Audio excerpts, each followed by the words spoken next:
Hello everyone, আজকে আমি একটা নতুন ছোট্ট ভিডিও নিয়ে চলে আসলাম। দিনটা ছিল 5ই সেপ্টেম্বর অর্থাৎ শিক্ষক দিবস। তো সকাল সকাল আমি আমার এক স্টুডেন্টের কাছ থেকে ছোট্ট একটা গিফট পেয়ে গেলাম।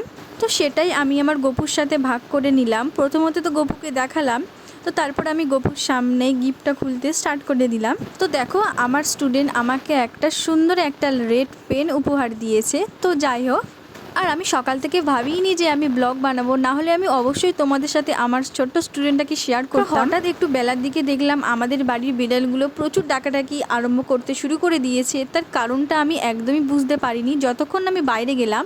তো বাইরে গিয়ে দেখছি আজকে আমাদের বাড়িতে মা ইলিশ মাছ কিনে নিয়ে এসেছে। তো তার গন্ধে ওরা পাগলই হয়ে গেছে, তো যার ফলে ওরা একে অপরের মধ্যে ঝগড়াও স্টার্ট করে দিয়েছে। তো যাই হোক, আজকে দুপুরবেলা মা অনেক কিছুই রান্না করেছিল, আর যার মধ্যে সবথেকে বেশি টেস্টি হয়েছিল এই সর্ষে ইলিশটা।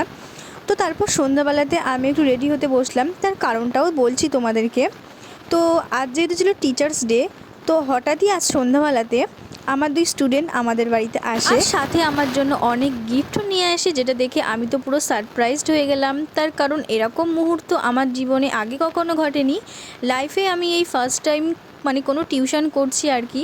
আর তাই এটা আমার কাছে একদমই অজানা ছিল যে একটা সুন্দর ওরা ছোট্ট কেকও নিয়ে এসেছে, যেটা দেখতে অপূর্ব সুন্দর ছিল আর খেতেও ভীষণই সুন্দর ছিল। আর ওরা আসা মাত্র আমাকে প্রচুর জোর করলে, দিদি একটু সুন্দরভাবে সাজুগুজি করো, একটা তোমাকে নিয়ে ছোট্ট সেলিব্রেট করব। তো এই লাইফে এই ফার্স্ট টাইম এত সুন্দর মুহূর্ত আমি আগে কখনো যেহেতু আমার জীবনে ঘটেনি, তো বেশ কিন্তু ভালোই লাগলো। আর ওখানে যে গোপালটাকে তোমরা দেখতে পাচ্ছ, ওটা হলো পাপড়ির গোপাল। পাপড়ি হলো আমার কাকার মেয়ে, ও কিছুদিন আগে মায়াপুর গিয়েছিল, সেখান থেকেই ওই গোপালটা নিয়ে এসেছে। তো যাই হোক, তারপরে কেক কাটিং হবার পর আমি একে অপরের আমার দুই স্টুডেন্টকে কেক খাইয়ে দিলাম।